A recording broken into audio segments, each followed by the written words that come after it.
Welcome to Cruise Through HTX. My name is Freddie Cruz, and this is a podcast in which I share with you the stories of the individuals, organizations, and businesses that make the greater Houston area great. And today, we travel to Fulshire, Texas with Lyndel Johnson. He's not just a pal, but also a client of my media company, Speak Podcasting, host of High-End Homes Handled Right.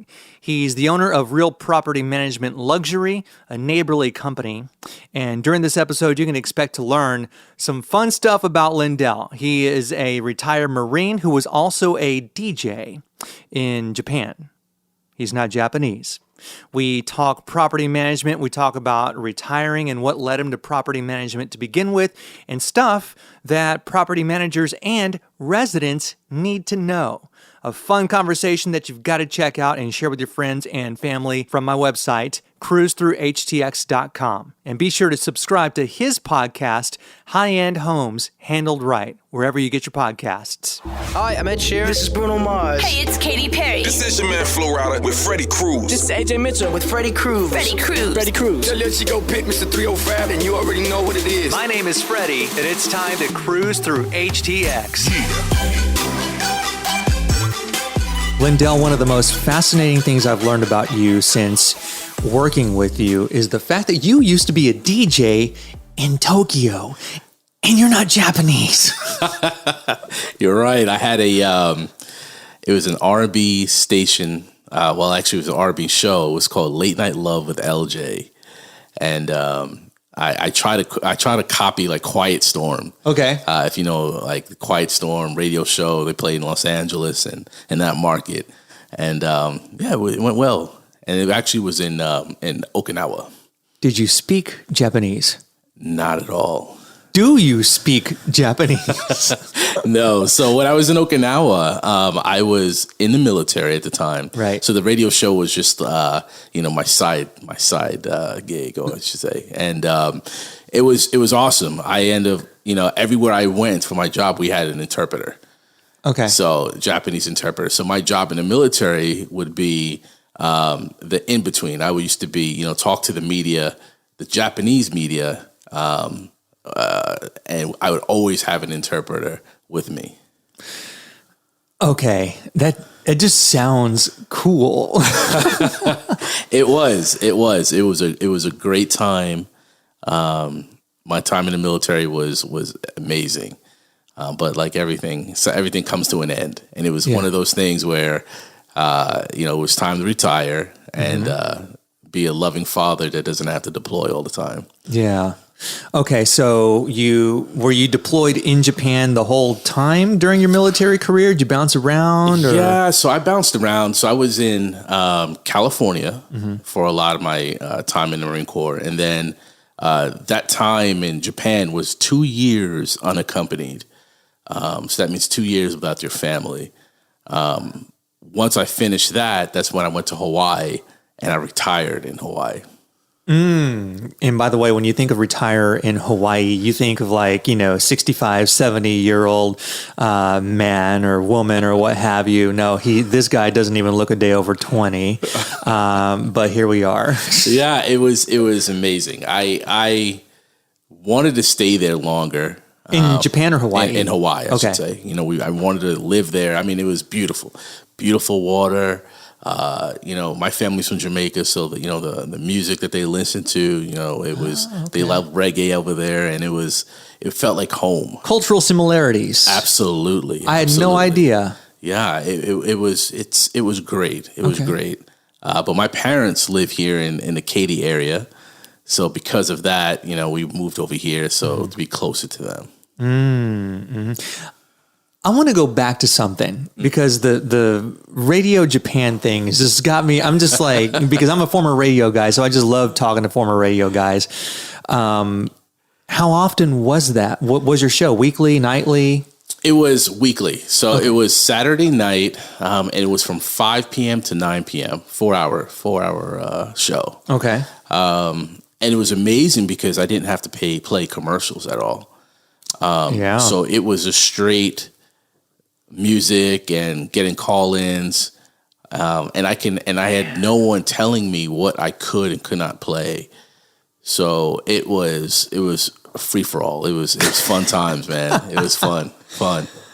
All right. What was what would you say would be one of the most, or maybe let's say instead of one or the most, let's say the top 3 songs during that time span? Let's say I would play a lot of like Jodeci. Man. I would go back to like some Marvin Gaye in there. I would also put, let's say, some newer R&B. So I did like to put in new R&B songs, but I do like to, reach back out and go back to older. And so was Jodeci new at the time? No. Okay, so what was new at the time? Would you say Usher? No, I would say even past Usher. I think, maybe Tyrese. Okay. Maybe, I'll say Tyrese was he had some hits during that time. But yeah, I can't even think of others right this moment. But I would definitely stay abreast of what was happening in the United States, what was playing there, and try to make sure that I play it, at that local Japanese, to that audience. Mm-hmm. But I did have a big military following too, just because it's, I'm playing R&B music on a regular station. Yeah. This episode of Cruise Through HTX is brought to you by my media company, Speak Podcasting, on the web at spekepodcasting.com in our first online course of 2024. I'm excited. It's called PodQuest, Cracking the Code to Creating a Binge-Worthy Show. This is for 2 types of people, all right? 1, aspiring podcasters who want to launch their show on the right foot. And 2, unfocused podcasters who know they're unfocused and they want to relaunch with a clearer and more concise vision for who their ideal listener is. It's futuristic, it's interactive, we got some really cool video content for you, and it's using storytelling techniques. As you know, I've written 3 novels over the past 5 years, and so this right here was super fun for the team and I to create. And we can't wait for you, the future podcaster or current unfocused podcaster, to enroll and take the course. Check it out at speakpodcasting.com/podquest. We're going to go back to you moving to the Katy area, which is where we are. We're in your office. And so why real estate? Why property management? Well, I tell you, when I retired from the military, usually when you're in the Marine Corps, we're always told like we're the best. And because you're a Marine, when you get out of the Marine Corps, people are going to be jumping at you. People are going to be looking for you because you're a Marine. And I realized that really wasn't the truth when I retired. Networking is king. So if you don't have a network and you retire, your resume is just a resume like everyone else's. Mm-hmm. So when I retired, or should I say when I left Hawaii, came here with my family, my wife and I, and at that time, I think we had 1 child at the time and expecting a second. I was searching for a job that actually was like what I did in the Marine Corps, which is PR and stuff like that. I ended up meeting or applying for a job to manage an apartment complex. It's not really what I wanted at the time. I didn't think this is really what I was meant to do, but they wanted someone that was a leader, and that's what I am. I'm a leader. So when I went for the application, come to find out, the owner of the apartment complex is a Marine, or was a Marine. I should say is, because once a Marine, always a Marine. Gotcha. So he is a Marine, and long story short, he put me under his wing and taught me the business. And I learned about real estate. I learned about managing multifamily. I learned about managing single family homes. I learned everything from maintenance to leasing to renovations to finance. I ended up getting an education that I didn't expect. And I think it's, not to be religious, but I believe, it was really, God that, put that opportunity in front of me. But it was just me having to knock it out of the park in order to bring it to fruition. And so, later on, I decided, I can do this on my own. And I used everything I learned from college. I went to Rice for my MBA, from my education of, being there in the multifamily. And I felt I could put everything together and do it on my own, which I'm here now. And I'm glad. I mean, that is so awesome to hear that it's all worked out for you, because, and I feel as though it applied to your life as leaving the Marines and retiring from the Corps.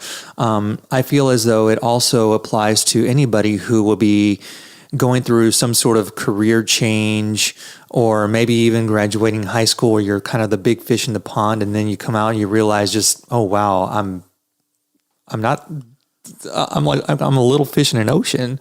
But it's great that you refused to let this hinder you in your growth.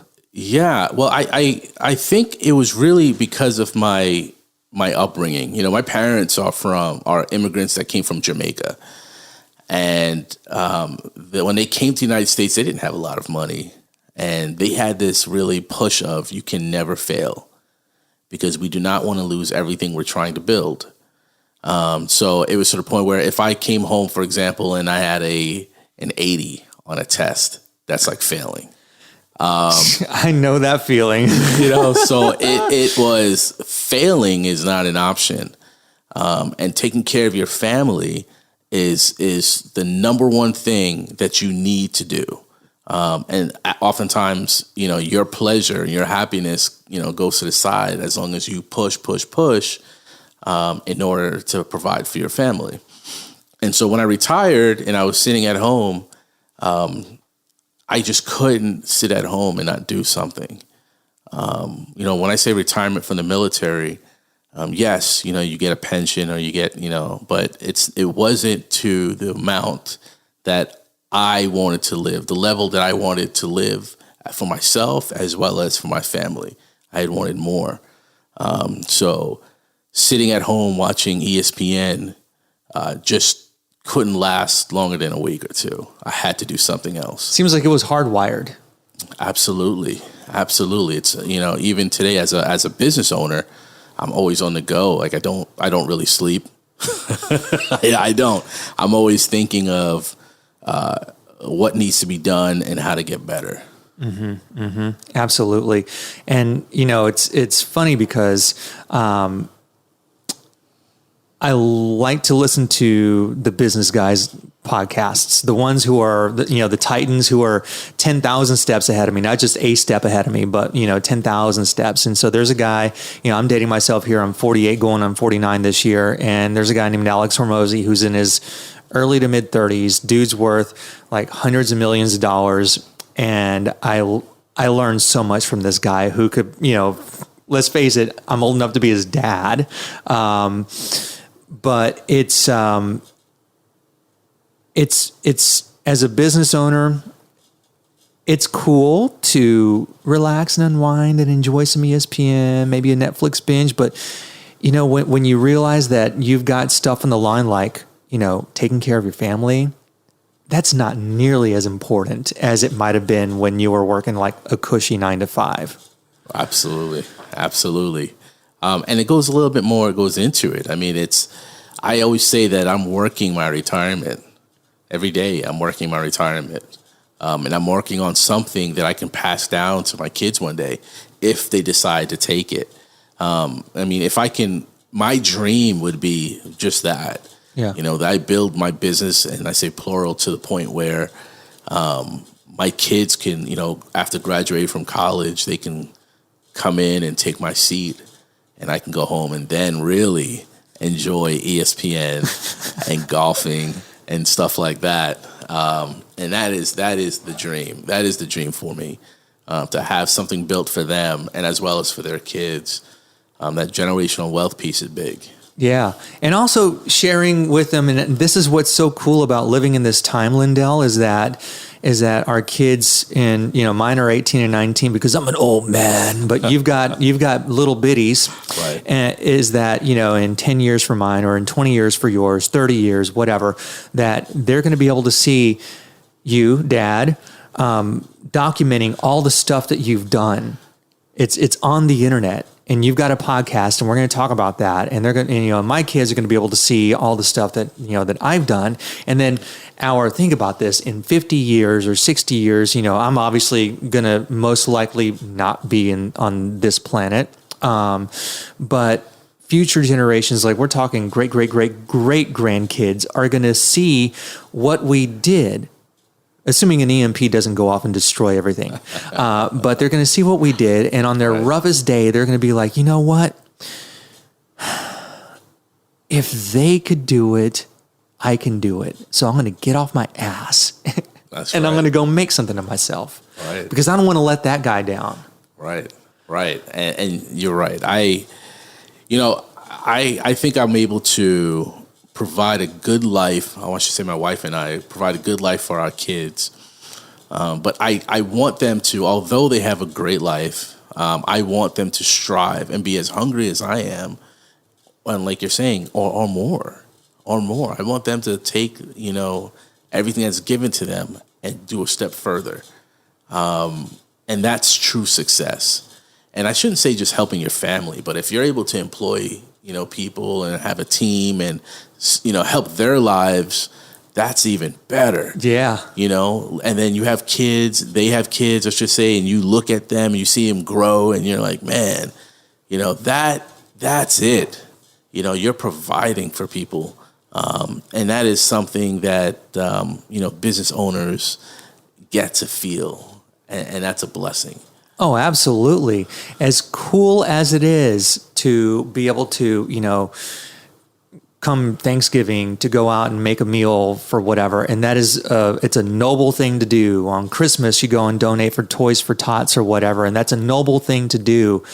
Year round, though, being able to provide a paycheck, bringing somebody into your team and knowing and trusting them that they can do, they can put a product together for a client and that they're actually getting rewarded for it and praised for it and doing a stellar job at what they're doing. And if they mess up along the way, that, it's not the end of the world because, they got my back. That's right. That's the real stuff of joy as being a business owner. Yeah. And that part too, where they, even if they make a mistake or the effort that they're putting in, isn't for really that paycheck, but that effort is because of they know the mission. It's a team. Yeah. And that's something also that I was really searching for when I retired. When you're in the Marine Corps, it's almost like you're a quarterback and you're in the huddle. You've got everyone pulling in the same direction and we're one team. And when you become a civilian, there are many civilians that really, unless they play team sports, they have never really experienced that, where you can walk and you can see 5 women or men and you look at them and they look at you and you all know, hey, we are working together as one unit. And that's really the goal. Whoever you have as your team, just making sure that everyone is pulling in the same direction and they love what they're doing, not because they want to get paid. Of course, everyone needs to get paid because everyone has bills, but you want to care about what the mission is. You want to care about, what you do every day. If you're doing a 9 to 5, you're putting out all you can in that 9 to 5, not just for a paycheck, but for just the mission. And your mission, Lyndel, is real property management luxury. That's right. You're a franchise. What do you call it? Franchisee, franchisor? Well, yeah, it's a franchise that we own, but our office is luxury, and we're located in Fulshear. Fulshear, Texas. Did you know that Fulshear, Texas, from what I hear, one of my daughter's friends, this was from a teenager, so I'm a little shaky on my history here, but apparently this part where we are, was underwater, which explains the railroad tracks when you drive by it. Never knew that. I had no idea either. And apparently this kid who told my daughter this had a relative drown a long time ago. Wow. And that's how that happened. And I'm like, because I didn't believe, did you know, Dad, that Fulshear used to be underwater? I'm like, get out of here, kid, whatever. No, really. And I'm thinking to myself, I'm putting two and two together. Like, wait a minute. There is like a railroad bridge and it doesn't look very high. I'm like, maybe, okay. Interesting. Yeah. Never, So I never knew that or heard that. I like I said, we're going to have to go back and trust but verify. Yeah. Right. But let's go back. So let's go back to RPM Luxury and what you all do. Yeah. So we're a full service property management company that, we deal with, maintenance issues. We deal with leasing the property. And we do a lot of reporting and, financial reports and sending it out to the owners. But what sets us apart is we're not just, your regular property management company, but we actually care about ROI. We make sure that the owners do get a return. So, when we meet an investor or owner, we kind of look at, how much are they paying for the mortgage, how much they're paying for insurance. And then we look at the comps and we try to come up with a plan to eventually get that return. It may not be that first year, but we have some type of plan on, okay, first year, this is what we're going to renew. This is going to be the renewal rate, and have a path to that return. And also, I was in property management before, like we talked about, and I've seen how some companies struggle with customer service. And that is something that we also really focus on. Like we really hone in on that customer service to the point where every owner or investor has my personal cell phone. Oh, if they have an issue, they can call me. If they want to change something, they call me, and I'm available. So I think that's really what our focus is and why we've been successful so far. And an extension of what you're doing and getting the word out to, as you would say, an accidental investor or an intentional investor, these types of people who want to get into property management. An extension of that is High-End Homes Handled Right. It is your podcast. So let's talk about the objectives and all the stuff that you're aiming to teach people who might want to dip their toes into real estate investing or property management. Yeah. So that podcast is exactly that. We're really trying to help owners or investors that want to get into it. Maybe they want to do it themselves. And so they know, what pitfalls to avoid, what things work, and how to be successful. And also other property management companies that just want, maybe they're burnt out or maybe they just want new ideas. Listen to the podcast and they have an opportunity to learn something. We like to interview different guests. The goal is to have, industry experts, and sometimes it's not even about property management wholly. Last week or last episode, we talked about the changes of interest rates. We talked about, the new law that came about that basically stated that a buyer's agent no longer has to be paid by the seller's, commission. So that's something new. So we discussed different changes in real estate, but the ultimate goal is to have property management be taken care of at an A+ level. I love that. And just in Lyndel and Ashley with Grapevine Marketing, they are clients of my media company, Speak Podcasting. So I've had the privilege, the honor of listening to these episodes as they're being produced by my team. And I've learned quite a lot of some things in working with you in the early stages of the podcast and had no idea about the law. That's right. That was wild to hear you and Jerry talking about that. Yeah.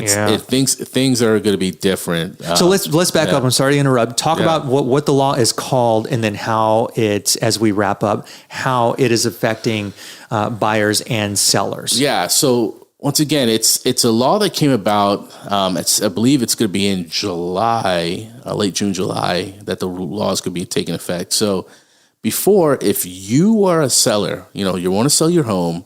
You usually have to, negotiate the commission. But if you said, hey, I'm going to pay 6% commission. So what that meant was 3% was going to your agent, which we'll say like the seller's agent. And then the buyer, the other 3 would go to the buyer's agent. And you usually would list that on MLS. MLS is a site where, transactions take place. Now with the new rule, you as the buyer, or I should say you as a seller, you no longer have to pay that other 3%. And the reason they made that change was they felt, hey, now the seller no longer has to pay 6. Now, for example, they can pay 3, or they can negotiate even lower to 2 or whatever. The problem that I see with that is I'm a veteran. A lot of veterans use the VA loans. With the VA loan, you don't really have to pay a commission. Now, what agent is going to work for free? So if you're a veteran and you want to purchase a home and you're not required to pay that commission, and if the seller isn't going to pay that agent a commission, what agent is going to take a veteran and say, hey, I'm going to look for a house for you for free? And something that we talked about in that last podcast is, what a day in the life is for an agent. And, Jerry, which was he's been in the real estate industry for a while. He talked about missing dinners and, working on weekends, and it is part of his job, and that's what he's supposed to do. But there are a lot of thents that goes into it, and it would be difficult if he was doing that for free. Right. It's funny, not funny. But it's something we had talked about before we started recording this interview. Ashley, we were recording these interviews on the same morning. She's gone now, but we were talking about having a charitable heart, but not being a charity. It's like, we got to get paid. Right. We got to get paid, because if we don't get paid, we can't handle our personal business. That's right. We got, just like you said, bills to pay. Right. Families to feed. We got shelters to provide for our kids and our spouses. And so the whole thing about, that hurts me. I'm not even a real estate agent. I mean, that's crazy. So I think there's probably going to be other changes that are going to come after this to try to correct it for everyone. But right now, I think, like Jerry talked about, that I think there are a lot of agencies and brokerages, I should say, that are still taking classes, and they're still, trying to figure out how the law is really going to affect them long term. But, as a property manager, what I do see is, like, for example, today the interest rates are 7.2 for 30-year mortgage interest rate, right? They're 7.2. So I'm sorry to interrupt. That sounds high. If in comparison to how it was several years ago, it is higher, and actually it's higher than it was the same exact point last year. Okay. But we're going into different things. So like right now, I would say, as a someone that's looking to purchase a home, you may really think about that, this is it. This is how the rate's going to be for a while. You're not going to get that 2%, 3%, that may have happened several years ago. So this is probably the norm. But the buyers haven't really realized that. So you've got homes that are sitting on the market for a long period of time. So if you're an owner who has a home that you're trying to sell, I recommend possibly renting it. Rent it for a year. At least get something from that home, so you're not just paying a mortgage for nothing. Get something for that home, and then, put it back on the market in a year or two if the market changes. And it's an option. It's absolutely an option. You gain some revenue from that house. And I never looked at it that way. That's good stuff to know that, you can't sell the house, just rent it. You can still move. Right. Right. No one's stopping you from moving if you can manage to rent it out. Correct. And and most leases are about a year, right? So put it on the market for about a year. And how we do it is, once you get to about 60 days out or more, we'll reach out to the owner, ask them, hey, do you want to sell? Do you still want to sell? Or do you still want to rent, or do you want to sell? If they say yes, I think it's time to sell, then we give a notice to the tenant. So that gives them enough time to, plan for the future. They can, get their stuff together, and, and also as a property management company, If that does happen, we then move them into another house that we have in that same area that's also that may be vacant at that time. So the tenant wins, and then the owner wins because the owner then gets to put it back on the market. And for real estate agents, if it's, if we got it from you that you were selling the home, we pay the agent a commission to get the house, and then we give the house back to the agent to sell it afterwards. So it's a win-win. Oh, absolutely. I love all of this context and all this information. This is quite actionable advice here. So thank you for that. Anytime. Yeah. And of course, we love working with you and appreciate you and Ashley for trusting the company Speak Podcasting with your show. Y'all, please subscribe to High End Homes Handled Right, the Real Property Management Luxury Podcast, the smooth, sultry voice of Lyndel Johnson. Welcome to Late Night Love with LJ. I love that. I love that. You sounded exactly like that too. I bet you sounded exactly like that. I love it. Okay, cool. So, please subscribe wherever you get your podcasts. He is on YouTube as well. Lyndel, my dude, thank you. Anytime, man. I appreciate it.